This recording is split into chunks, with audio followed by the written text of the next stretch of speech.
See, the thing is, we need to step out of the literal and move into the connotative.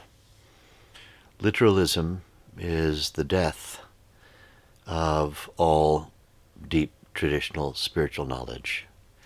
There's no actual third eye.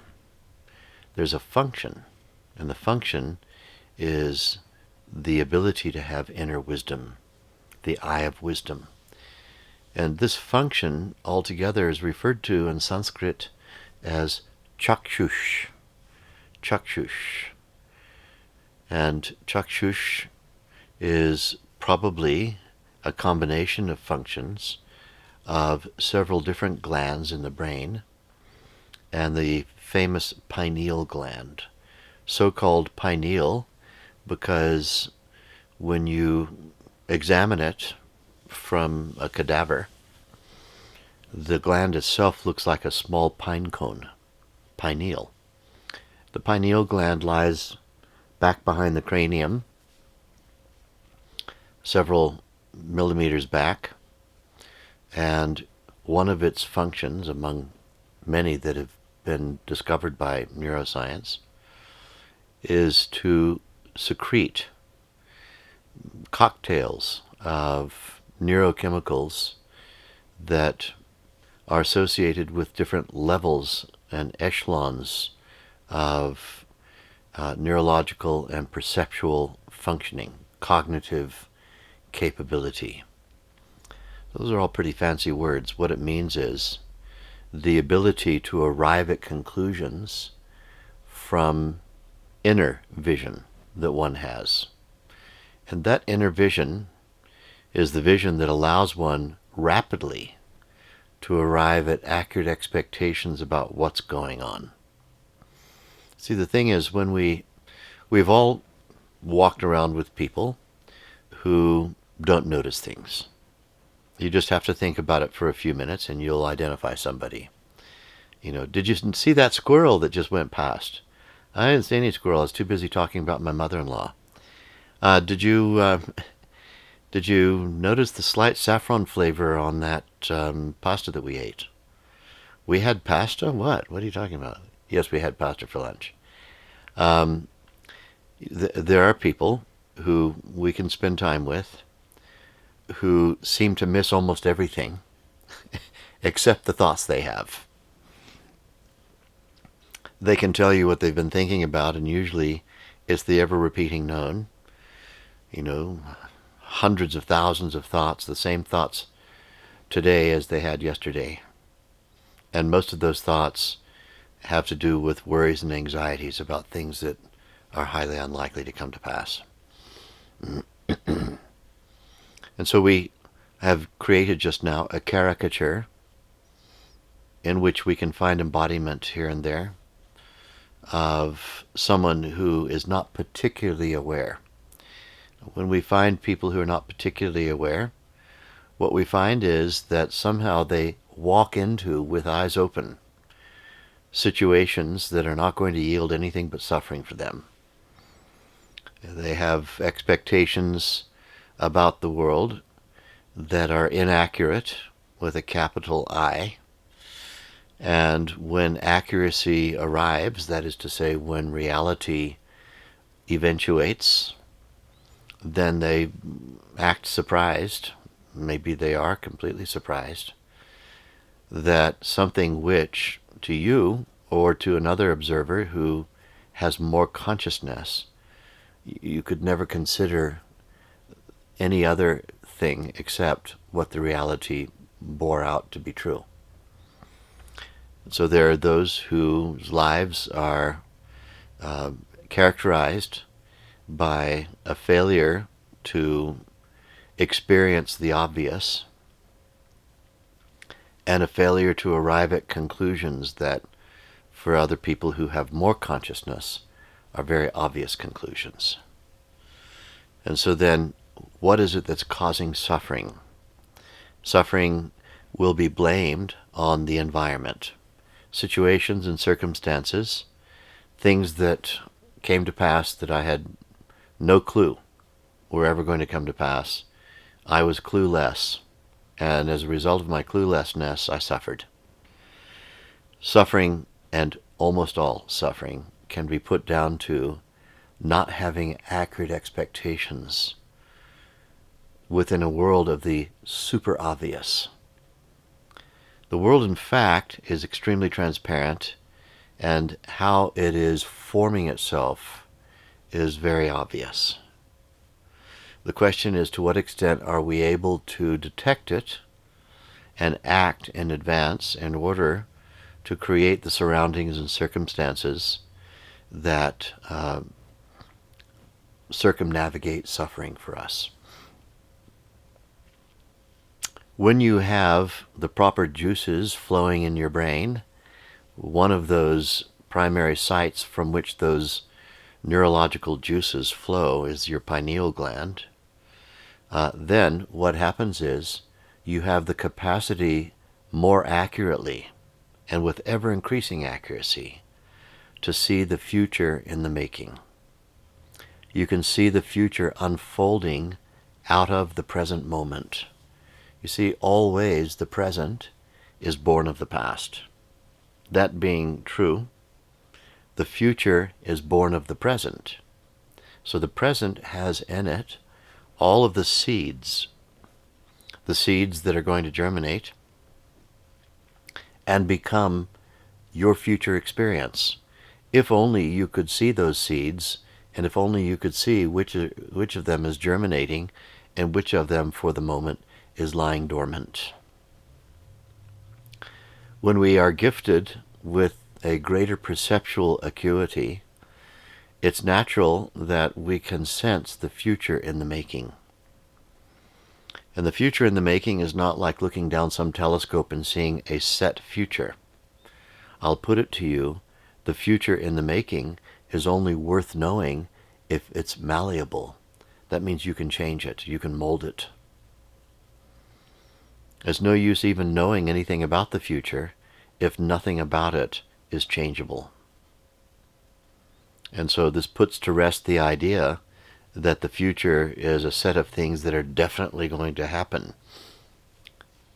We have access to knowledge about how the future is unfolding so that exactly we can modify behavior, we can modify experiences, and we can modify expectations in aid of averting the dangers which have not yet come. So third eye is an allegory. It's an analogy for a function. And perhaps because sometimes when the pineal gland is in the process of moving from a dormant state into a state of greater efficiency of secretion, sometimes it's possible that we may detect a sensation there. And because that sensation may be detected as feeling like it's right back here behind the skull bone, a little bit north or higher up than where the two eyebrows meet, but back inside the head there, people refer to it as, quotes unquotes, the third eye. But third eye really is a reference to an entire complex of neurochemical, neurotransmitter, neuroelectrical functions, gifting us with greater insight into what it is that's logical that's going to take place unless we intervene.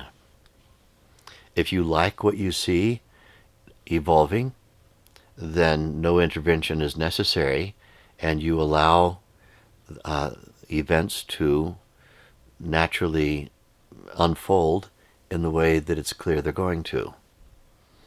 If, on the other hand, you can see some way in which you can avert a danger that's not yet come, then you're invited to intervene and to use the laws of nature in a way that bring about a different result.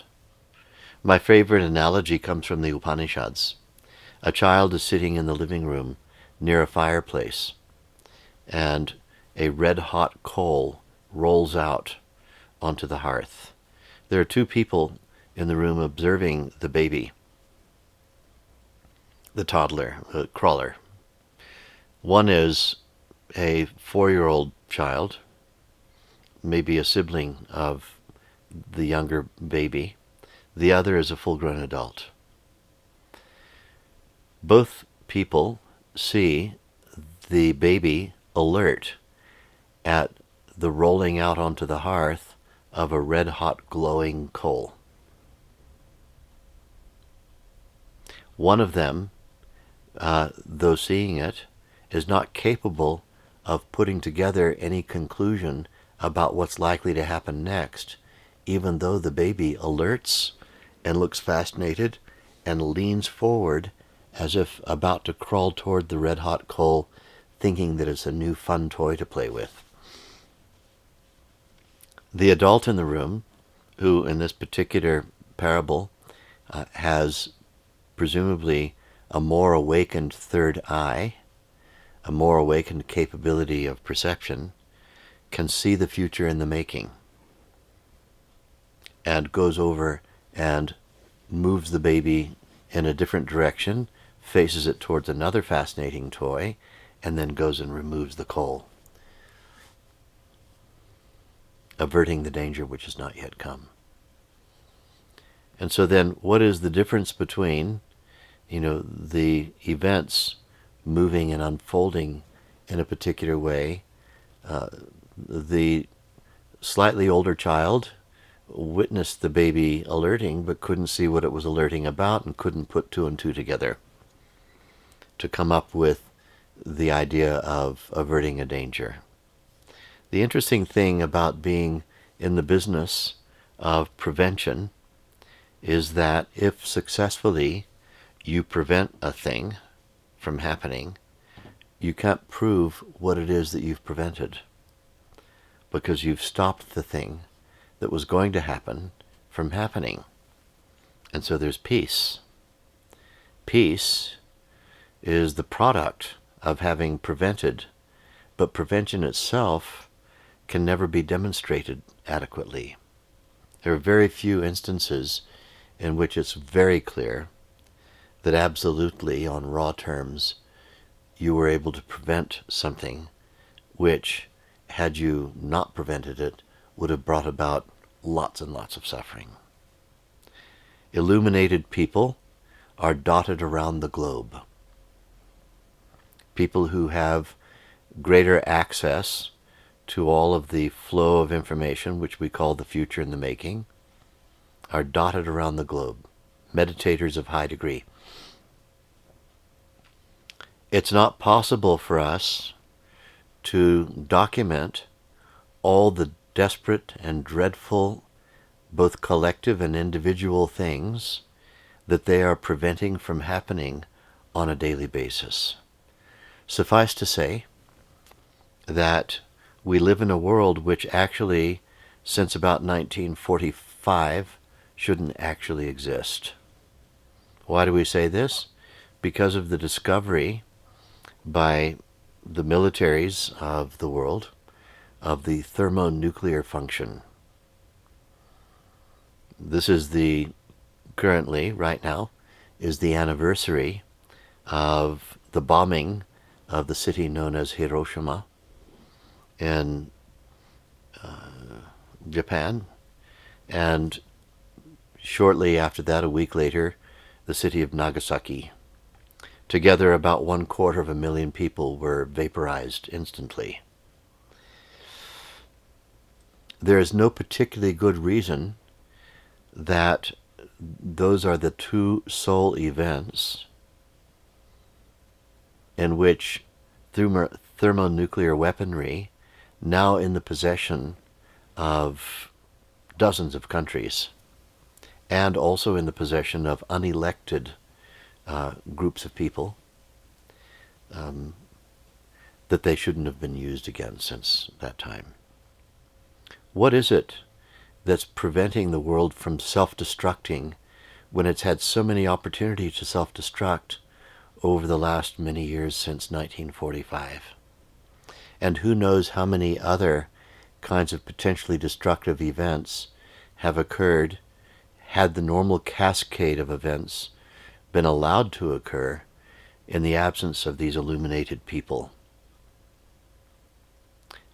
This kind of thinking should really underscore the social relevance of people practicing Vedic meditation.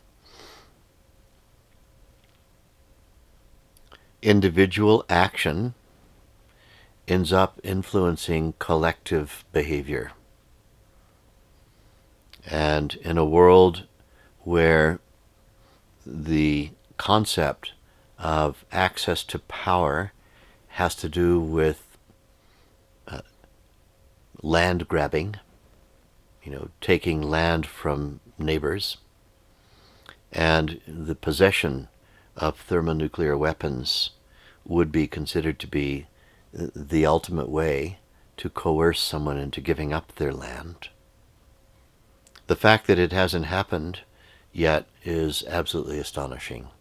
And I can only myself put it down to this being the same period of time which is contemporaneous with my master teaching Vedic meditation all over the world to millions of people. Something about all of the individual actions taking away from the world the flashpoints that could have caused thermonuclear destruction on a global scale. It has something to do with the consciousness of the people. The average level of consciousness is raised by anyone who raises their own consciousness to an extraordinary level, who's living within a collective. So we need more of this. We need more of this prevention, this unprovable prevention, and for that we need more third eyes. Third eye awakening means awakening optimal brain functioning. Optimal brain functioning giving us the capacity to see the future in the making and to take steps to guide the future and to design collectively, individually and collectively, to design happiness instead of designing horrible experiences. Still, the world is filled with horrible experiences, and so we just need, it hasn't self-destructed yet, we just need a larger, more than the critical mass of meditators that we've had in the world so far.